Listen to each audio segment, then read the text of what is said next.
चलो इसके बाद उदाहरण नंबर 5 देखते हैं ना। उदाहरण नंबर 5 में क्या दिया हुआ है, सत्यापित कीजिए। सत्यापित करने का मतलब सिद्ध करना है, ऐसा लिखा क्वेश्चन पे लिख देता हूँ।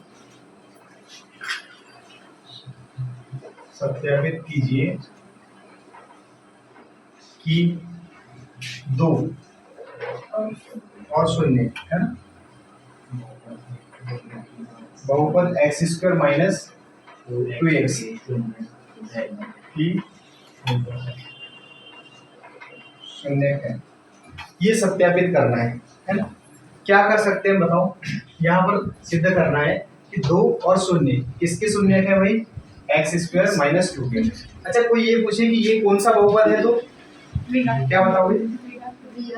हाँ अधिकतम घात देख लिए, अधिकतम घात 2 है मतलब द्विघात बहुपद है, ठीक है। चलो अब इसके सॉल्यूशन की बात करते हैं। सबसे पहले इसको, ये क्या है, px है, px का मान कितना है, x² माइनस 2x है।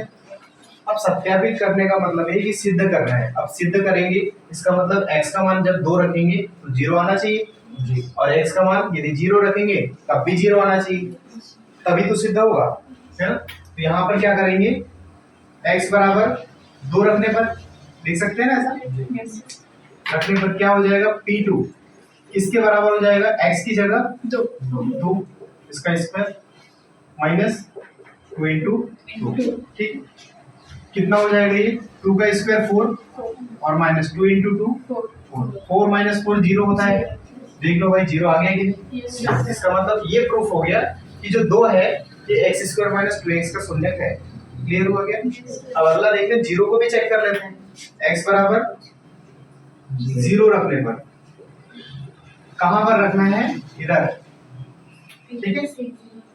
कितना, p0 किसके बराबर है भाई, x की जगह 0 का स्क्वायर माइनस 2 into 0, ठीक। यहाँ पर x है, x की जगह 0, यहाँ पर भी x है, x की जगह 0, यहाँ पर भी x है, इसकी जगह 0, मतलब ये p2 का मान कितना था, 0, और p0 का मान देख लेते हैं।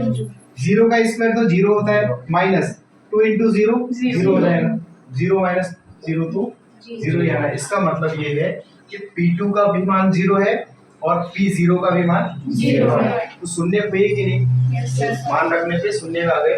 और शून्य बोलेंगे किसको, यहाँ पर ध्यान रखना कि ये चर है, चर का वो मान जिसको रखने पे इस बहुपद का मान शून्य हो जाए, तो वो जो हमने रखा है x का मान वही शून्य होता है।